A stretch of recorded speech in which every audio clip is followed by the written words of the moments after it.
दुकान है बाबा cut piece के नाम से। आओ जी, ये बाबा नाम हटाओ आप, या तो बाबा बन जाओ। सुन तो लो, नहीं हाँ, आप ऐसा ना, आप अपने कागज है उसमें रखो, नाम अलग होना चाहिए।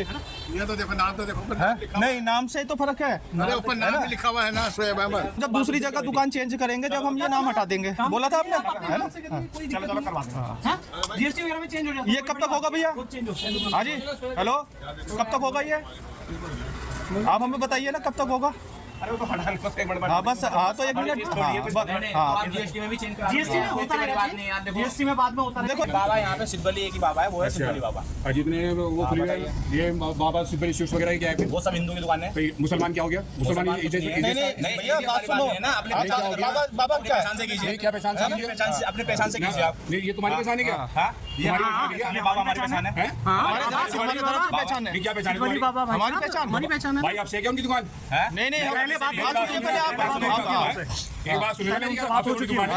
पहले बात हो हम चुकी है, इनके पास पहले आए थे, कर देंगे, क्या बात होगी? पहले आए थे, हम नाम चेंज कर देंगे। हाँ बोला था इन्होंने, बोला था नाम चेंज करने के लिए। कल ये बोर्ड छोड़ने के लिए बोले नहीं, कोई नहीं छोड़ सकता ऐसे। किसने कह दिया बोर्ड बात छोड़ने के लिए? मैं कोई नहीं एग्री नहीं किया। मैं आराम से कर रहा हूँ भाई, बात सुन ले, आराम से कर रहा हूँ। आराम से बात कर रहे हैं। चेंज करेगा भाई? एक मिनट भाई, चेंज करेगा तू नाम? खाते को ऊपर नाम लिखने है?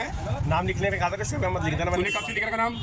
मैंने तो बाबा तो 30 साल पुरानी। 30 साल पुरानी दुकान है ना? तो हम जब आपके पास आए थे पिछली बार, नहीं आपने है ना, आप नाम चेंज मत करना, जो नाम है तुम्हारा वो नाम रखो। ठीक है। आपका नाम क्या है भैया? अपना नाम? मेरा नाम मोहम्मद दीपक है भाई। मोहम्मद दीपक है आपका नाम। ठीक है, ओके। और बार के आप नाम है कोट वाला, तो नाम से क्या लेना मेरा? किसी दुकान में वीडियो बना रहा हूं, बदमाश कर। तुम्हें खोल फोन, खोलो खोलो फोन, खोलो यार, फोन खोलो। हमने भी नहीं करी, हमने कहा नाम चेंज हो जाओ तुम यार। ठीक है, दुकान का नाम बता दे। अरे जाने चल यार, यहाँ से चलिए। भाई यार धक्का मत मारो यार, देखो। ये वो इंसान है कि जब किसी मुस्लिम बुजुर्ग पर ज्यादती हो रही थी तो उनकी हेल्प करने के लिए, उनको प्रोटेक्ट करने के लिए आए। हालांकि जो उनके आसपास जो दुकानदार थे वो कुछ नहीं बोल रहे थे, ये ज्यादती देख रहे थे, इसके खिलाफ आवाज नहीं उठा रहे थे। लेकिन ये दीपक साहब ये आए और उन बुजुर्ग साहब को प्रोटेक्ट उनके लिए बोले, अपनी आवाज बुलंद की। ऐसे लोग बहुत कम होते हैं।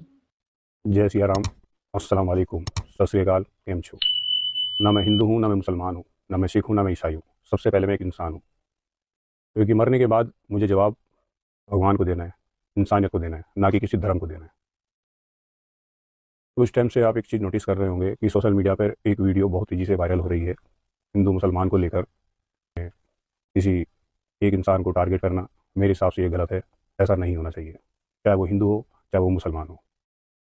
आप लोगों से, आप भाइयों से, बहनों से, दोस्तों से मैं बस इतना कहना चाहता हूँ कि हमारे देश को प्यार की ज़रूरत है, मोहब्बत की ज़रूरत है, ना कि कोई नफ़रत की। नफ़रत तो आप कितनी भी फैला सकते हो, उसमें कोई दिक्कत नहीं है, मगर प्यार बांटना बहुत बड़ी बात है। तो प्लीज़ प्यार से देखिए हमारे देश को, हमारे देश के लोगों को। धन्यवाद। दीपक साहब, बहुत अप्रिशिएबल स्टैंड था आपका। आप जैसे कुछ लोगों की वजह से ही हम सब आपस में जुड़े हुए हैं, वरना कट्टरपंथी लोगों ने दुनिया खत्म करने में कोई कमी नहीं छोड़ी। आप इतिहास में देखेंगे कि अगर कोई भी कट्टरपंथी सोच का कोई भी व्यक्ति आकर के समाज या देश पर हावी होता है तो उसकी वजह उसके सपोर्टर्स नहीं होते हैं जो उस कट्टरपंथी सोच के समर्थक है या कट्टरपंथी सोच वाला है। उसकी वजह होते हैं वो लोग जो चुप रहते हैं, जो कट्टरपंथी सोच वाले हरकतें कर रहे होते हैं, हैरेसमेंट कर रहे होते हैं, उसको लेकर के वो जब कोई एक्शन नहीं लेते, चुपचाप मूक दर्शक बन जाते हैं, तो वो कट्टरपंथी सोच वाले लोगों को लगता है कि उनका तो कोई ऑपोजिशन ही नहीं है, कोई विरोधी नहीं है।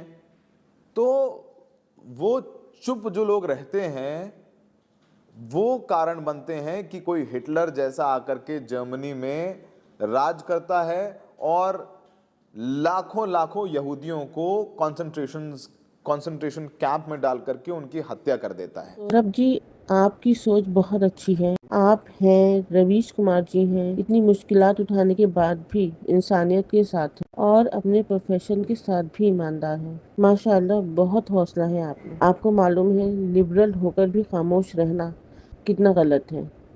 जुल्म जुल्म ही होता है, उसकी किसी भी मजहब में माफी नहीं है। ये तो फिर भी समाज है जहाँ लोग डरे हुए। अगर देखा जाए तो खामोशी इंसान अपने घर से सीखता है।